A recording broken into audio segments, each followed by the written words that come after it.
बनु उमैया ने करबला की तपती रेती पर जो जुल्म किया था, उन्हें गुमान था कि वक्त की गर्द उस पाक खून को हमेशा के लिए छुपा देगी। उन्हें लगता था कि दमिश्क के मजबूत शाही महल और उनकी लाखों की फौजें उन्हें खुदा के इंसाफ से बचा लेंगी, मगर उन्हें खबर न थी कि मजलूम की आह सदियों का सफर तय करके भी पलटती है, और खुदा की लाठी जब चलती है तो उसका कोई शोर नहीं होता। 70 साल तक दिलों में नफरत की आग सुलगती रही। 70 साल तक करबला का गम एक बारूद की तरह जमा होता रहा, और फिर जब खुरासान की वादियों से काले झंडों का वो तूफान उठा तो दुनिया ने देखा कि कैसे सदियों पुराने तख्तो-ताज तिनका तिनका होकर हवा में उड़ गए। ये सिर्फ एक बगावत नहीं थी, ये उस प्यास का वो खौफनाक बदला था जिसने बनु उमैया का नामो निशान मिट्टी में मिला दिया।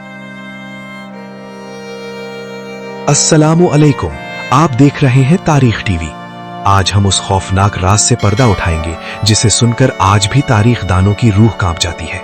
हम बात करेंगे उस खूनी इनकलाब की जिसने अरब की सरजमीन को लाल कर दिया। आज की दास्तान है अबुल अब्बास अल सफ़ाह की, एक ऐसा शख्स जिसके हाथ दोस्ती के लिए नहीं बल्कि जल्लादों की तलवारों के लिए उठते थे। हिजरी सन्ना 132 में दमिश्क का आसमान सुर्ख हो चुका था, मगर ये तूफान एक दिन में नहीं आया। इसकी जड़ें सदियों पुरानी थीं। बनु अब्बास, जो नबी करीम सल्लल्लाहु अलैहि वसल्लम के चचा हजरत अब्बास की औलाद थे, वो बरसों से खामोशी से एक जाल बिछा रहे थे। हुमैमा के एक छोटे से गांव में बैठकर उन्होंने दुनिया की सबसे बड़ी खुफिया तंजीम खड़ी की थी। उनके एजेंट्स, जिन्हें दाई कहा जाता था, वो ताजिरों के भेस में शहर शहर घूमते थे। वो कभी मस्जिदों में बैठकर करबला का दुख सुनाते तो कभी बाजारों में बनु उमैया के जुल्म का जिक्र करते। उनका एक ही नारा था, अहले बैत का हक वापस लाओ।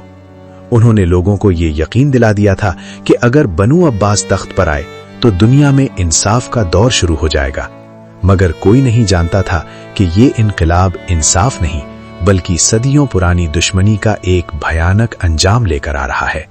खुरासान, ये वो जगह थी जहां से इनकलाब का असली शोला उठा। अबू मुस्लिम खुरासानी, जो एक पुरअसरार जर्नैल था, उसने जब मिट्टी से उठकर काला झंडा बुलंद किया तो हजारों लोग अपनी खेती बाड़ी छोड़कर उसके पीछे हो लिए। ये वो लोग थे जिनके दिलों में बनु उमैया के खिलाफ नफरत भरी थी। अबू मुस्लिम ने उन्हें यकीन दिलाया कि ये जंग खुदा की जंग है। जब ये लश्कर दरियाए ज़ब के किनारे पहुंचा तो सामने बनु उमैया की 1,20,000 की अजीम फौज थी। मरवान बिन मोहम्मद, जो बनु उमैया का आखिरी खलीफा था, वो अपनी ताकत पर मगरूर था, मगर उसने नहीं देखा कि उसके सिपाहियों के दिलों में खौफ बैठ चुका है। जब तलवारें टकराईं तो आसमान लरज उठा। अब्बासी सिपाही मौत की परवाह नहीं करते थे। वो हर उमैयद सिपाही में करबला का कातिल देख रहे थे। जंग के मैदान में खून की नदी बह गई और मरवान अल हिमार को मैदान छोड़कर भागना पड़ा। जब कूफा की जामा मस्जिद में अबुल अब्बास पहली बार नमूदार हुआ तो हजारों लोग उसे देखने के लिए जमा थे।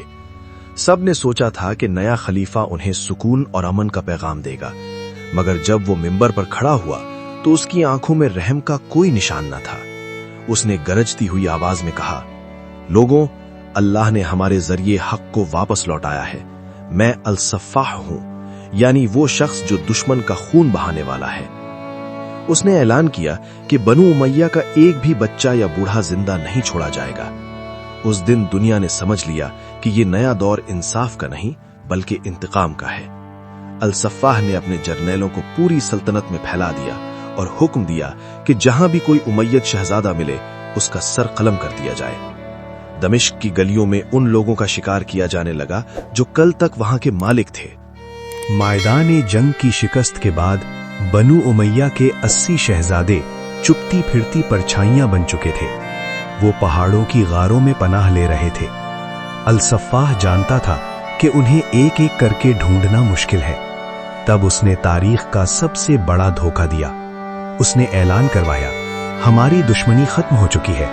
हम सब शहजादों को दावत पर बुलाते हैं ताकि उन्हें अमान दी जाए और उनकी जायदाद वापस हो। फलस्तीन के शहर अबू फुतरुस में एक अजीम महल सजाया गया। वो 80 शहजादे जो भूख और खौफ से टूट चुके थे, इस जाल में फंस गए।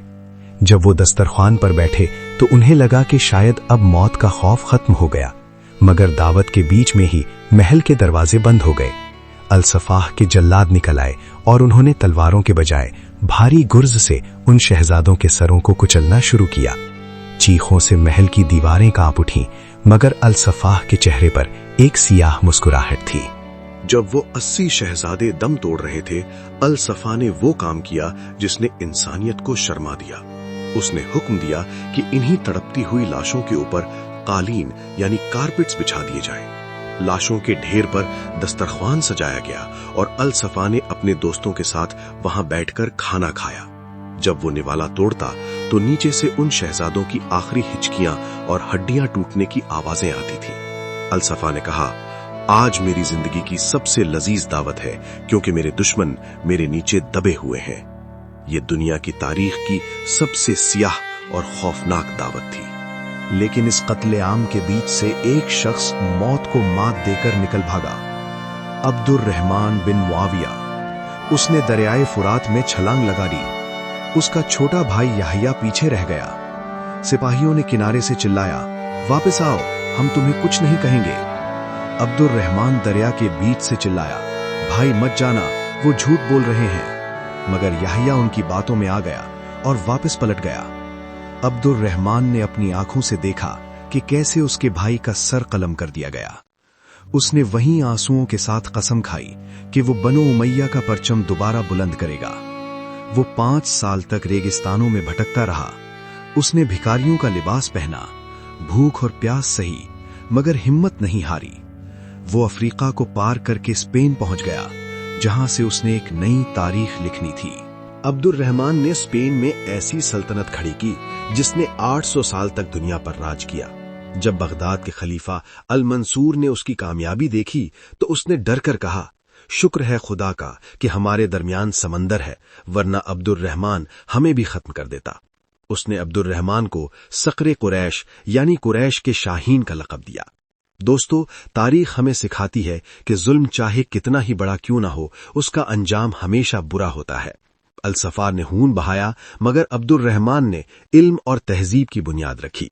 उम्मीद है आपको हमारी ये मेगा डॉक्यूमेंट्री पसंद आई होगी।